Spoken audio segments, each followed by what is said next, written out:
राधे राधे दोस्तों। आज की हमारी कहानी है एक नाई और एक बनिए की। एक नाई बड़ा शैतान था।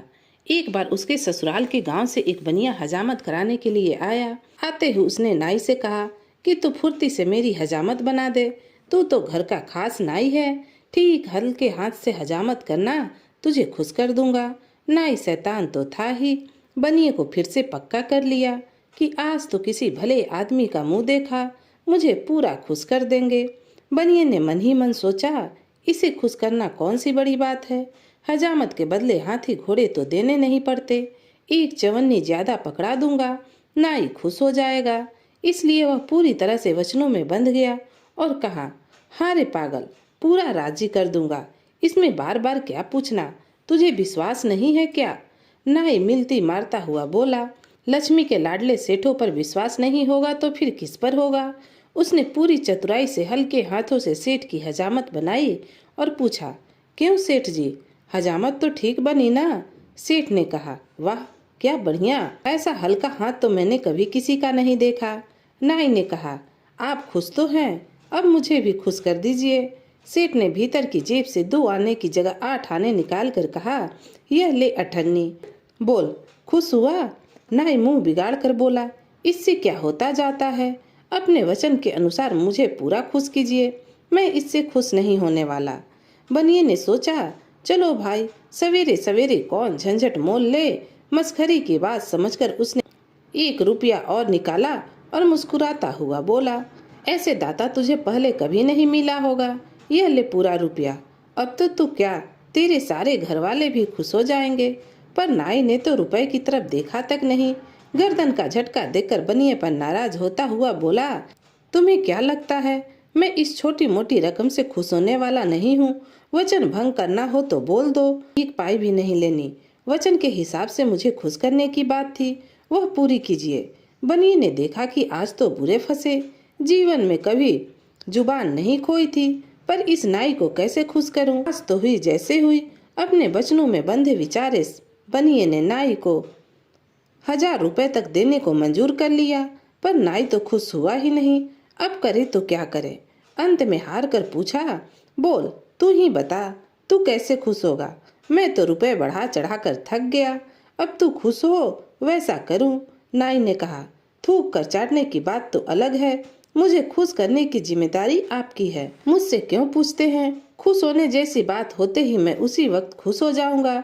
वचन निभाना चाहे तो मुझे खुश करें और नहीं तो नहीं। मैं पंचायत तो बिठाऊंगा, मामला तो बड़ा हो जाएगा। इतने से संयोग से एक चौधरी हजामत कराने के लिए वहां आए। दुखी हुए बनिए ने नाई से कहा, मेरे तो बस के बाहर की बात हो गई है, तेरी रजा हो तो इन चौधरी से फैसला करवा ले, मुझे तो इनका किया मंजूर है। नाई ने सोचा कि फैसला कोई भी करे तो क्या होता है, खुश होना तो मेरे हाथ में है। उसने भी राजी खुशी चौधरी को पंच बना दिया। बनिए ने शुरू से आखिर तक पूरा किस्सा बताया। चौधरी ने ध्यान से सारी बातें सुनकर दोनों से फैसला कबूल करने की पक्की मंजूरी ले ली। उन्होंने तुरंत इस विवाद का हल निकाला, पर शुरुआत में कुछ भी वैसा संकेत न दिया। वो नाई को समझाते हुए बोला, ज्यादा खींचने से रस्सी टूटती है, अधिक हट करना ठीक नहीं। भले आदमियों से 1000 से खुश नहीं होता तो फिर क्या स्वर्ग का राज्य लेगा। कहना मान और अब खुश हो जा, वरना बहुत पछताएगा।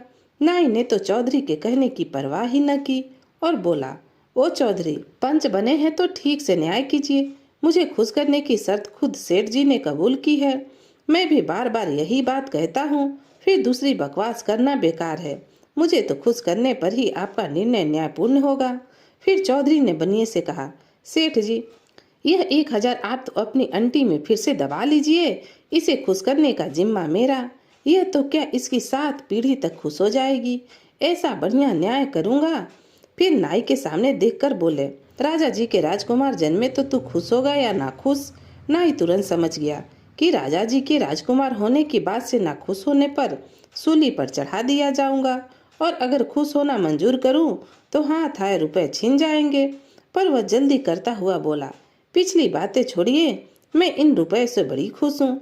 चौधरी ने कहा, वे पिछली बातें तो पीछे छूट गई, मैं जो पूछ रहा हूँ उसका जवाब दे। राजा जी के कुंवर हो तो तू खुश होगा या ना खुश। नाई शर्मिंदा होकर बोला, राजा जी के कुंवर जन्म में तो कौन खुश नहीं होगा। चौधरी ने फिर जोर देकर कहा, तू दूसरों की चिंता मत कर, तू खुश होगा या नहीं। नाई को कहना ही पड़ा, मैं बहुत खुश होऊंगा।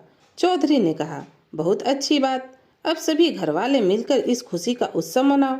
दोनों के वचन पूरे हुए। मैं अपनी समझ के अनुसार उचित फैसला कर दिया। अब वो बनिए से बोला कि आप अपना रास्ता लीजिए और भविष्य में कभी भी किसी से ऐसा वचन मत कीजिएगा।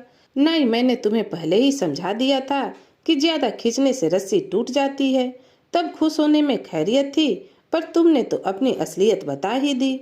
अब खुश होकर रहो और जीवन भर पछताते रहो। दोस्तों, कहानी यहीं समाप्त होती है।